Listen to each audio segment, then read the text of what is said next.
کوہ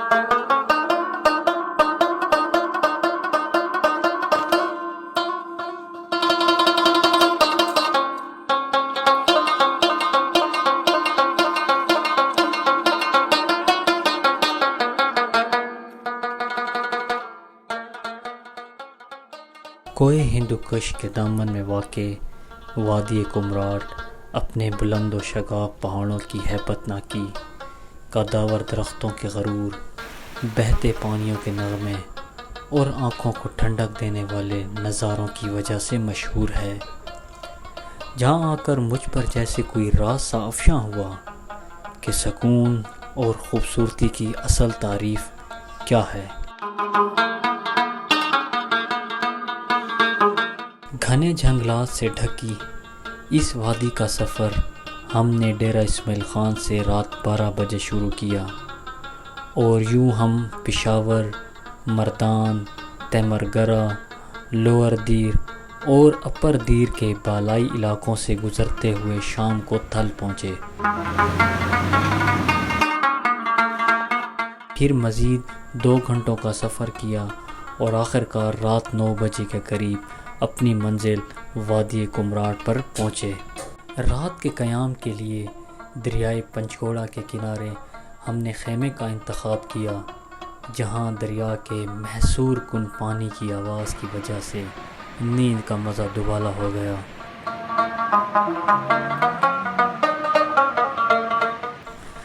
جب صبح ہم اپنے خیمے سے باہر نکلے تو قدرت اپنی حسین نظاروں کے ساتھ ہمارا استقبال کر رہی تھی، اور یہ وہ لمحہ تھا جب منہ سے بے ساختہ نکلا سبحان اللہ۔ وادی کمراٹ میں سب سے مشہور دیکھے جانے والی جگہوں میں کمراٹ آبشار، کالا چشمہ، دو جنگا، جہاز بانڈا، کنڈ بانڈا اور کٹورا جھیل شامل ہیں۔ ہم نے سب سے پہلے کمراٹ آبشار کی طرف رخ کیا، جو ہمارے کیمپ سے پیدل 15 منٹ کی مسافت پر تھی۔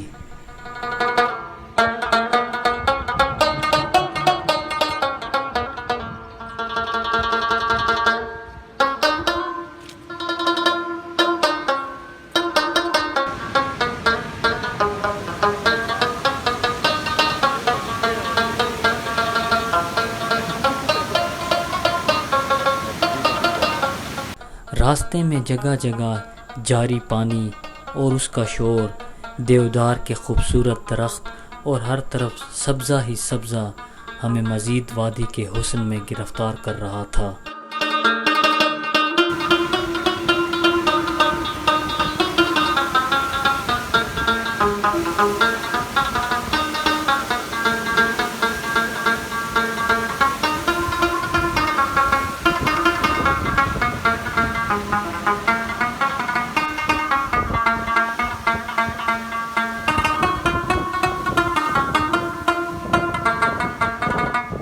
کمراٹ آبشار اپنے دل فریب منظر اور اونچائی کی وجہ سے اپنا خاص مقام رکھتی ہے۔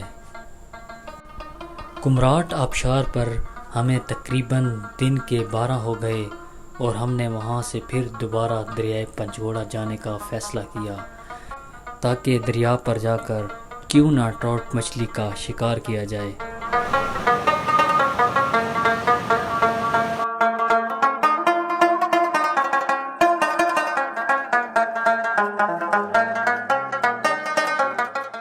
دریا اپنی پوری آب و تاب میں تھا اور پتھروں سے پانی ٹکرانے کی آواز نے ایک حسین سما باندھا ہوا تھا۔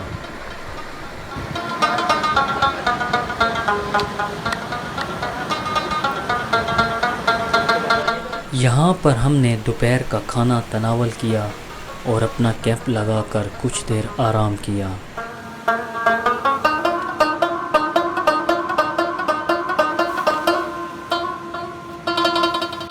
استراحت کے کچھ دیر بعد تھوڑا دور ایک نہایت ہی دلکش دیودار کے تنوں سے بنے ہوئے پل پر پہنچے، جہاں دریا کی روانی کافی زیادہ ہیبت ناک تھی۔ یہاں پر ہم نے کیمرے سے عکس بندی کی اور واپس اپنے خیمے کی جانب چل دیے۔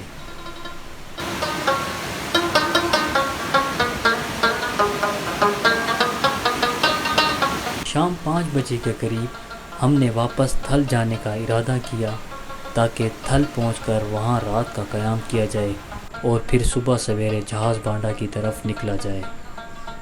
اگلے دن صبح سویرے ہم سب تیار ہو گئے۔ ناشتہ کے فوراً بعد ہم لوکل گاڑی میں اپنی منزل کی جانب روانہ ہوئے اور تقریباً 2 گھنٹے کے سفر کے بعد گاڑی نے ہمیں ٹکی ٹاپ سے تھوڑا سا پہلے اتار دیا۔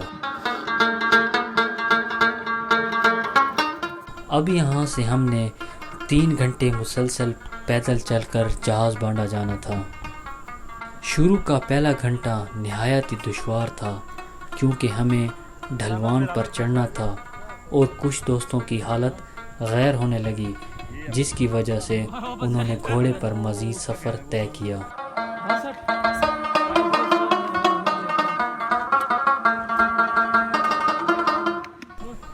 اگر جہاز بانڈا کے ٹریک کی بات کی جائے تو ٹریک نہایت ہی دلکش، ہر طرف بلند و بالا پہاڑ، برف پوش چوٹیاں، بہتے چشمے، حسین چراگاہیں اور ان میں چرنے والے جانور قدرت کی نشانیوں کی واضح جھلک دیتی ہیں۔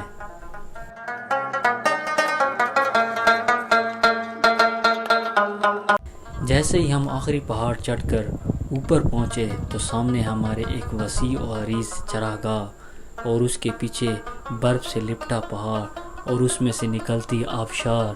یہ منظر تھا جہاں الفاظ ختم ہو جاتے ہیں اور انسان کو اپنی آنکھوں پر یقین نہیں آتا کہ سامنے ایک پینٹنگ ہے یا واقعی ایک قدرتی منظر۔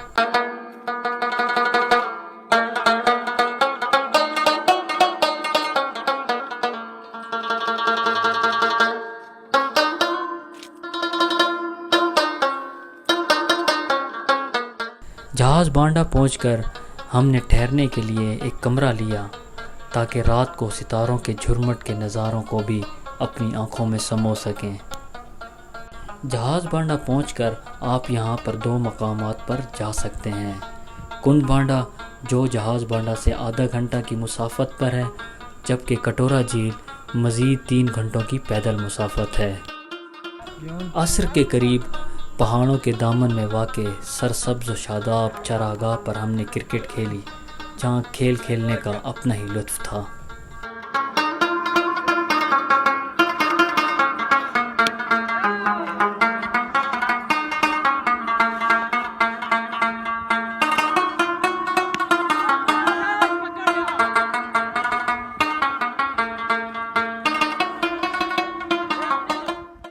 پھر آہستہ آہستہ سورج پہاڑوں کی اوٹ میں غائب ہونے لگا اور تاریکی نے ڈیرے جما لیے اور ٹھنڈ کی وجہ سے درجہ حرارت کافی نیچے چلا گیا، تو کچھ منچلوں نے بون فائر اور ڈی جے کا اہتمام کیا تاکہ ان حسین یادوں کو مزید نکھارا جائے، اور یہ سلسلہ کافی دیر جاری رہا۔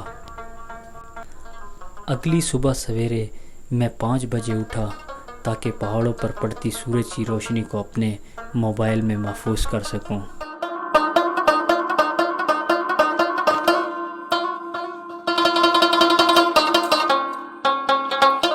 چند ہی لمحوں بعد ہم نے واپسی کا سفر شروع کیا اور ٹکی ٹاپ تک پھر دوبارہ 3 گھنٹے چلے جہاں پر ہماری گاڑی ہمارا انتظار کر رہی تھی۔ گاڑی میں سوار ہو کر پھر ہم تھل کی جانب گامزن ہوئے اور تقریباً 2 گھنٹوں کے بعد ہم تھل پہنچ چکے تھے۔ تھل سے دوبارہ ہم نے ڈیرہ اسماعیل خان کا سفر کرنا تھا جو نہایت ہی لمبا اور تھکا دینے والا تھا۔